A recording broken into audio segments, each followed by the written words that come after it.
मित्रों, असुर, दानव, राक्षस, दैत्य आदि को हमेशा अपवित्र माना जाता है। पर क्या आप जानते हैं कि एक असुर ऐसा भी था जिसकी तपस्या से खुश होकर श्री हरि ने उसे सभी तीर्थों से अधिक पवित्र और पावन बना दिया। आज हम बात कर रहे हैं पितरों को मुक्ति दिलाने वाले गया तीर्थ की। चलिए जानते हैं कि कैसे एक असुर का शरीर बन गया पावन तीर्थ स्थान। ओम नमो भगवते वासुदेवाय नमः। हर हर महादेव। राधे राधे। मेरी सभी माताओं, बहनों और भाई बंधुओं को नमस्कार है। आप सभी का भारतीय वंदनी चैनल में स्वागत है। तो मित्रों, चलिए जानते हैं कि कैसे एक असुर से खुश होकर श्री हरि ने उसे सभी तीर्थों से अधिक पवित्र और पावन बना दिया। उससे संबंधित कथा सुनाने जा रही हूँ। अतः आपसे आग्रह है कि वीडियो को पूरा देखिएगा।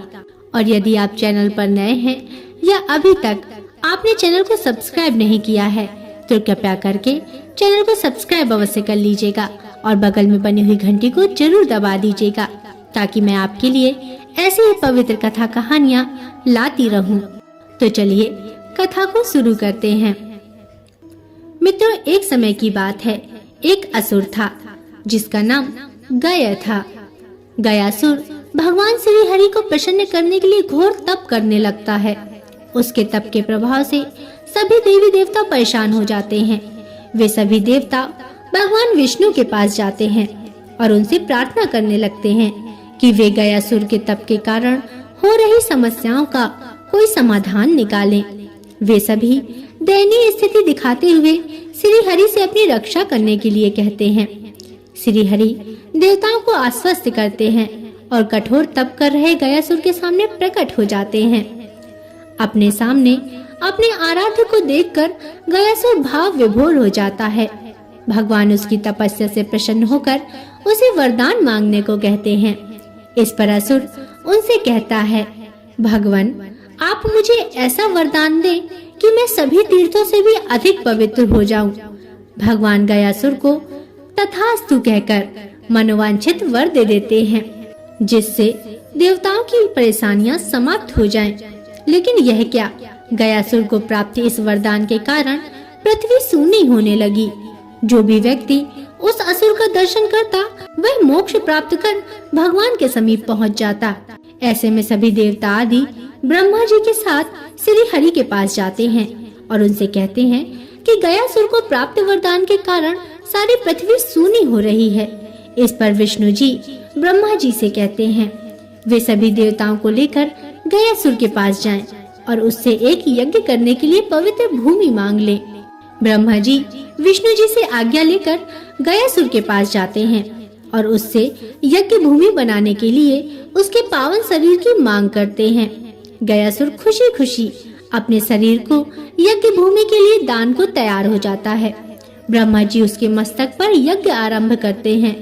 तो जैसे ही यज्ञ में पूर्णाहुति देने का समय आता है तो गयासुर का शरीर चंचल हो जाता है। यज्ञ के समय वह विचलित होने लगता है। यह देखकर भगवान विष्णु धर्म को बुलाते हैं और उनसे देवमयी शिला को गयासुर के शरीर पर रखने को कहते हैं। देवमयी शिला और कोई नहीं बल्कि धर्म और उनकी पत्नी धर्मवती की पुत्री धर्मव्रता है।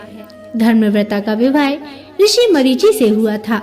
अज्ञानवश ऋषि मरीचि ने अपनी पत्नी को सेवा से विमुख होने के कारण शिला होने का श्राप दे दिया था।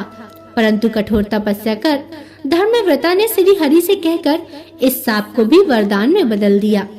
जब श्री हरि के कहने पर इस शिला को गयासुर के शरीर पर रखा गया तो उसके बाद भी गया का शरीर हिलता ही रहा। यह देखकर अन्य देवताओं के साथ रुद्र और ब्रह्मा जी भी उस शिला पर जा बैठे, लेकिन शिला का हिलना बंद नहीं हुआ। वह देवताओं को भी अपने साथ हिलाने डुलाने लगा। इसके बाद सभी देवता परेशान होकर श्री विष्णु के शरण में पहुँचे और गयासुर के शरीर को स्थिर रखने में उनकी सहायता मांगने लगे। देवताओं की प्रार्थना सुनकर स्वयं श्री हरि यज्ञ के स्थान पर पहुँचे। वे अपने गदाधारी रूप में वहाँ पर शिला और असुर दोनों को स्थिर रखने के लिए विराजमान हो गए। उनके हाथ में पकड़ी हुई गदा को आदि गदा और उनके इस स्वरूप को आदि गदाधर भी कहा जाता है। श्री हरि के वहाँ स्थित होने पर गयासुर भी स्थिर हो गया। उसने देवताओं से कहा कि उन्होंने इतना उपकर्म क्यों किया है। अगर भगवान श्री हरि उसे कह देते तो वह पहले ही अपना शरीर स्थिर कर देता। अब क्योंकि उसे शिला से दबाया गया है, इसलिए उसने देवताओं से एक वरदान मांगा। इस पर देवताओं ने कहा, क्योंकि तीर्थ स्थान के लिए उसके शरीर को स्थिर किया गया है, इसलिए सभी देवताओं के साथ श्री हरि, ब्रह्मा और शिव तीनों ही यहाँ निवास करेंगे। इस स्थान की प्रसिद्धि सभी तीर्थों से बढ़कर होगी और पितर आदि के लिए भी यह क्षेत्र ब्रह्मलोक प्रदान करने वाला होगा। यह कहकर सभी देवी देवता वहाँ वास करने लगे और गयासुर का शरीर एक पवित्र और पावन तीर्थ स्थान बन गया, जो पितरों को मोक्ष प्रदान करता है। मित्रों, आज भी माना जाता है कि गयासुर को प्राप्त वरदान के कारण यह क्षेत्र सभी तीर्थों में सबसे अधिक पवित्र और पावन है। साथ ही साथ जो व्यक्ति यहाँ आकर अपने पितरों की शांति के लिए तर्पण करता है, उसके पितरों को ब्रह्मलोक की प्राप्ति होती है।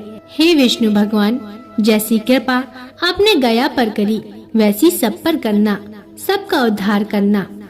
मित्रों, यह थी तीर्थ स्थान गया की कहानी। आशा करती हूँ आपको कहानी पसंद आई होगी। अगर इसमें कोई त्रुटियां हो तो मुझे क्षमा करें और वीडियो को लाइक अवश्य करें।